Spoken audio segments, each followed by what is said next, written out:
Right now, while you're watching this, your phone is broadcasting your exact location. Not to a satellite, to at least 4 different systems you've never heard of, owned by companies you've never agreed to share anything with. Turning off GPS does nothing. Airplane mode barely helps. There are data brokers right now selling movement data harvested from ordinary apps, prayer apps, weather apps, a flashlight app you forgot you installed. This is how it actually works, and how it's used against you. Let's start with the system everyone has heard of. When you ask someone how their phone knows where they are, you get the same answer almost every time. GPS, the little chip inside your phone listening for signals from satellites somewhere up in space. And that's correct. There is a GPS receiver inside your phone, and it does listen to satellites in medium Earth orbit, calculating distance based on how long signals take to reach you. Toggle off location services in your settings, and that chip goes quiet. You've turned off GPS, but here's what almost nobody realizes. GPS is just one of at least 5 completely separate engineering systems that can tell where you are right now. Each one works on a different physical principle. Each one uses different signals. And most of them you cannot turn off without making your phone useless. Welcome to the hidden geography of your smartphone. Mechanism number 1. The cell towers. The moment you power on your phone, before you open a single app, before you connect to any Wi-Fi, your phone starts a conversation with the cellular network. It searches for nearby towers, picks the strongest signals, and registers itself with the network so calls and texts can find you. This conversation is constant. Even when your phone is sitting on the table doing nothing, it is exchanging tiny signaling messages with the towers around it. And those messages carry something interesting. There's a measurement called timing advance. When your phone sends a signal to a tower, the tower measures how long that signal takes to arrive. Light moves fast, but it's not instant. A signal traveling 1 kilometer takes about 3 microseconds. By measuring this delay, the tower can estimate how far away your phone is. That alone gives you a circle. You're somewhere on a ring around that tower. Now bring in 2 more towers. Each one measures its own distance to your phone. 3 circles, 3 radii. Where they intersect, that's where you are. This is called triangulation, although the more accurate technical term is multilateration. In urban areas where cell towers sit close together, this works remarkably well. Modern LTE networks using a technique called time difference of arrival can pinpoint a phone to within 50 to 300 meters depending on tower density. In some dense deployments, accuracy approaches tens of meters. And here's the part that should make you sit up. This isn't an app collecting your location. This isn't a permission you granted. This is happening at the protocol level, between the silicon in your phone and the silicon in the towers. Every few seconds, all day long. To put the timing in perspective, when your phone uses time difference of arrival, towers measure the differences in arrival time between signal pulses. A timing error of just 1 nanosecond translates to about a foot of position error. Modern LTE networks synchronize tower clocks to within 10 nanoseconds using GPS receivers in the towers themselves. So your location can be derived to roughly 10 feet of theoretical accuracy before urban multipath effects and reflections off buildings degrade the answer. Your carrier knows where you are. Your carrier has always known where you are. The moment you bought a phone, you signed up for this. Records of which towers you connected to, when, and for how long are retained for billing and network optimization purposes, often for years. Subpoenas for cell site location records are now routine in criminal investigations, and the data they reveal is often more comprehensive than people expect. Not just where you were at the moment of an incident, but a complete map of your daily movements going back months. But this is just the first system. Mechanism number 2. Wi-Fi. This is the one that breaks people's brains the first time they understand it. Every Wi-Fi router on Earth, billions of them, broadcasts something called a BSSID. It's a unique hardware identifier baked into the router's network card at the factory. 12 characters of hexadecimal, completely unique, never duplicated. For roughly 2 decades, companies have been building enormous databases that map BSSIDs to physical locations. They started by sending fleets of vehicles driving up and down city streets, recording every Wi-Fi network they saw, and tagging it with GPS coordinates. The technique is called war driving. Then they got smarter. They started crowdsourcing the data. Every smartphone with location services on, picking up a Wi-Fi signal, can report back, this BSS ID was seen here. Multiply that by billions of phones, and the database fills itself in for free. The result is staggering. One commercial Wi-Fi positioning provider has a database of over 5 billion access points worldwide. Apple and Google maintain their own equivalents. Here's how it tracks you. When your phone wants to know where it is, it doesn't have to wake up the GPS chip and wait for satellite locks. That's slow and burns battery. Instead, it scans for nearby Wi-Fi networks, takes the list of BSSIDs it can see, and sends them to a positioning server. The server looks up where those routers are physically located, runs a calculation, and sends back coordinates. The whole thing takes about a second. And it works indoors, where GPS often fails entirely. Now, your phone doesn't have to be connected to any of these Wi-Fi networks. It just has to see them. As long as your phone's Wi-Fi radio is on, it is constantly scanning. Constantly noticing routers it could potentially connect to. Constantly building a picture of where it is. You can turn off Wi-Fi. You can disable scanning. But on most modern phones, even with Wi-Fi off, the scanning continues by default, because the operating system uses it for location services. There's a separate toggle buried in the settings called Wi-Fi scanning, and it's almost always on, so GPS off, Wi-Fi off, and your phone still knows it's at your house, because it's seen your neighbor's router for the last 3 years. Mechanism number 3, Bluetooth beacons. Walk into any large retail chain in 2026, and you are surrounded by something most shoppers have never noticed. Small battery-powered transmitters about the size of a deck of cards, mounted to ceilings, walls, and shelves. They run on a protocol called Bluetooth Low Energy, and their entire purpose is to constantly shout one piece of information into the air. I am beacon number 4837. I am beacon number 4838. I am beacon number 4839. That's it. They don't connect to your phone. They don't request anything. They just broadcast their unique IDs about 10 times per second, with a range of roughly 50 meters. When you have a store's app installed, and that app has Bluetooth permissions, it can listen for those broadcasts. The moment your phone hears beacon 4837, the app knows you're near a specific shelf in a specific aisle. The moment it hears beacon 4838 a few seconds later, it knows you've moved. Researchers have built systems using these beacons that can locate a shopper inside a store with accuracy of around 90% down to specific aisle partitions. One academic study deployed 19 beacons across a 600 square meter test bed and could position devices precisely enough to trigger targeted ads as customers walk past. This isn't theoretical. This is in airports, museums, hotels, hospitals, and tens of thousands of retail locations right now. The technology was originally introduced commercially in 2013 by a major consumer electronics company, and it has spread quietly ever since. But the really interesting part is that you don't necessarily need a store's app to be tracked by beacons.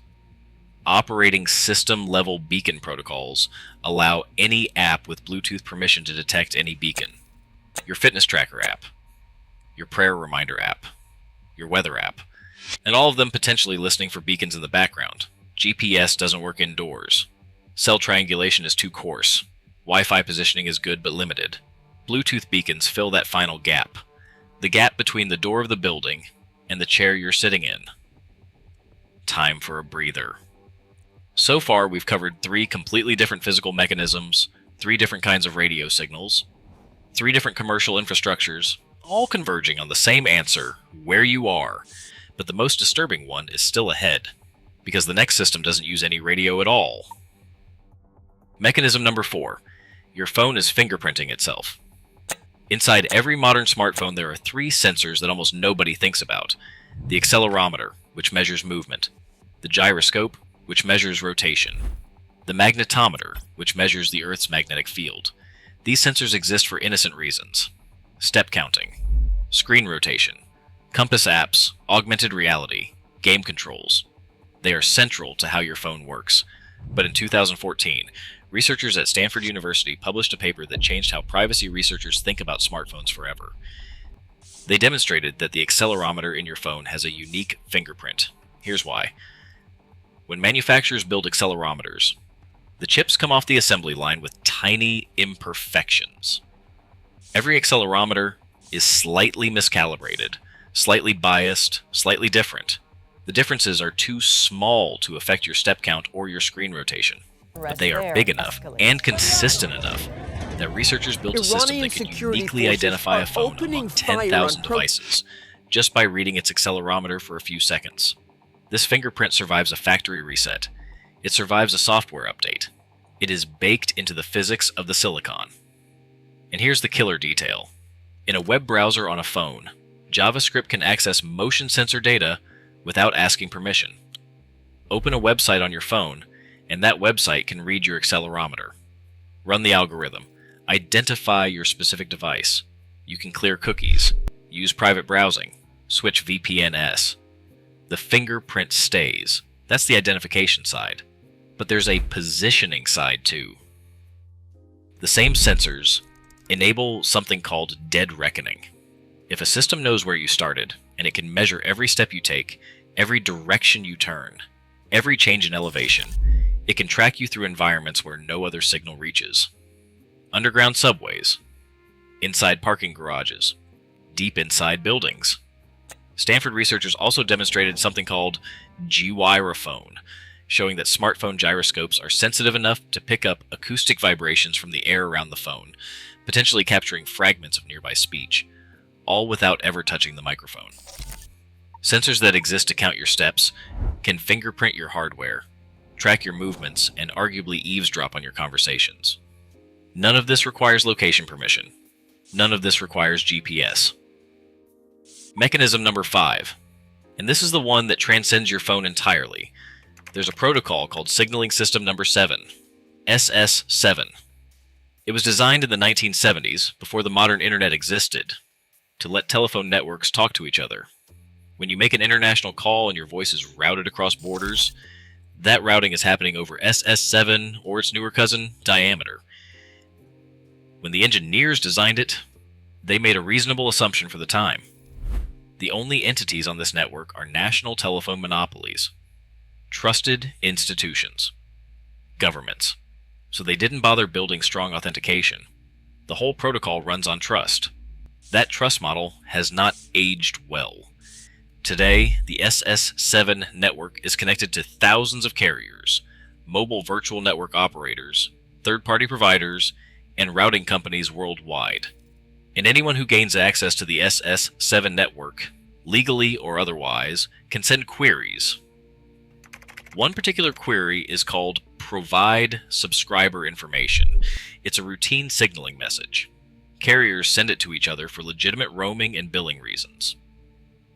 But its response includes something fascinating. Which cell tower is this phone currently connected to? If you know which tower, and you know where the towers are, you know where the phone is. Researchers in Germany publicly demonstrated this vulnerability over a decade ago. They showed that with SS7 access, you could track the movements of phones anywhere in the world with a success rate of approximately 70%. This is not a hack. This is not malware on the target device. The phone you're tracking does not need to be infected with anything. It just needs to be turned on. Your carrier might not even know it happened. The query comes in from another network, gets answered, and routes back out. From the perspective of the target user, nothing changed. In 2024, an official at the U.S. Cybersecurity and Infrastructure Security Agency testified to Congress that SS7 vulnerabilities had been exploited to track American phones. Investigations by independent research labs have documented commercial surveillance vendors using these techniques against journalists, activists, and political dissidents around the world. The architecture of the attack is what makes it terrifying. There is no malware on the phone, no suspicious app, no phishing email to detect. The phone behaves entirely normal. It rings when called. It receives texts. It loads web pages. While, in parallel, somebody on the other side of the planet is querying the network and watching coordinates appear on a map. A more recent variant, discovered by signaling threat researchers, uses what's called extended tag encoding to disguise location queries from carrier security filters. The malformed packets pass through firewalls that were specifically built to catch this kind of abuse, because the encoding format wasn't anticipated when the filters were written. This is the part that makes everything else feel small. You can turn off your GPS, disable Wi-Fi scanning, remove every app from your phone, cover the camera with tape. None of it matters. As long as your phone is connected to a cellular network, somebody, somewhere, with the right protocol access, can ask the network where you are. Now let's bring this all together. You have GPS, when it's on. You have cell tower triangulation, always on, baked into the protocol. You have Wi-Fi positioning, comparing nearby routers to a 5 billion entry database. You have Bluetooth beacons, mapping your indoor movements aisle by aisle. You have motion sensors, fingerprinting your specific device and dead reckoning your steps. And you have SS7, letting anyone with network access query your tower from anywhere on Earth. These systems do not work in isolation. Modern smartphones use what's called hybrid positioning. The operating system blends all available signals into a single best estimate. Cell tower data sets the rough region. Wi-Fi tightens it to a building. Bluetooth puts you in a specific room. Motion sensors track your steps between updates. GPS fills in when you walk outside. The user experience is wonderful. Your phone always seems to know where you are. Maps are fast.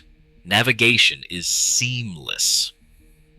You walk into a coffee shop and the right Wi-Fi connects automatically. But the side effect of seamless location is total transparency. Every system that locates you also produces data. Cell triangulation produces records at the carrier. Wi-Fi positioning produces queries to a server. Beacon detections produce app analytics. Motion fingerprints persist across every browser session. SS7 queries produce signaling logs. Each one of these data streams, on its own, is a piece of a puzzle. Combined, they reconstruct your day.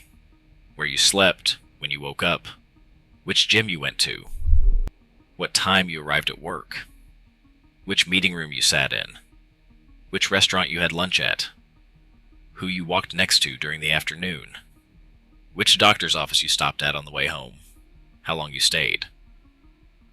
A phone in your pocket is a continuous, multi-channel, real-time location broadcast. The science of it is honestly beautiful.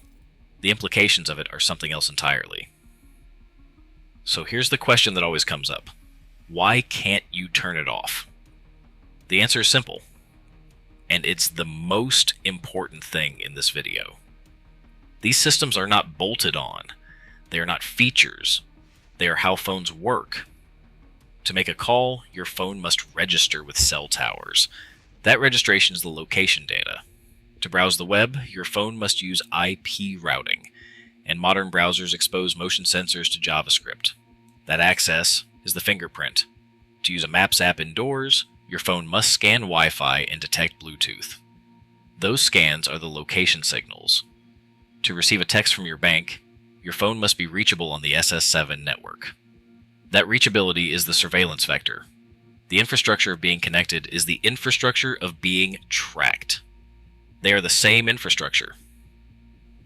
There is no version of a useful smartphone in 2026 that doesn't broadcast its position constantly. You can mitigate. You can use a phone with stripped-down firmware. You can disable Wi-Fi and Bluetooth scanning at the operating system level. You can use airplane mode aggressively. You can avoid installing apps that request location permissions.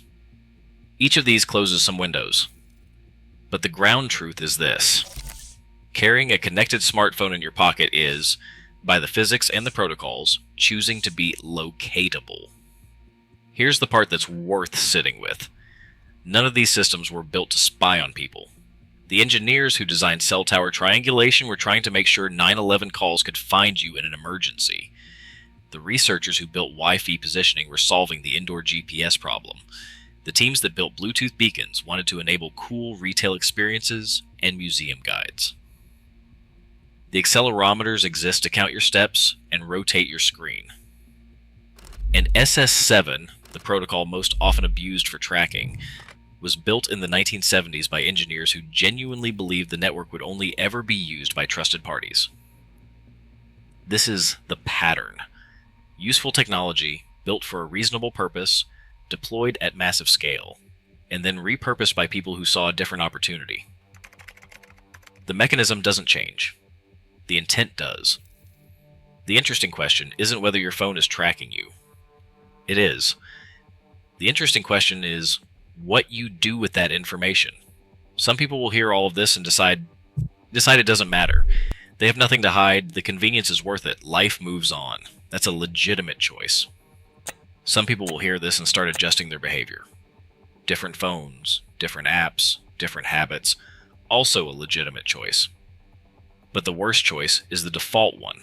Using these devices every day, 12 hours a day, for the rest of your life, without ever knowing what's happening inside the silicon and the spectrum around you. You don't have to do anything different. You just have to know.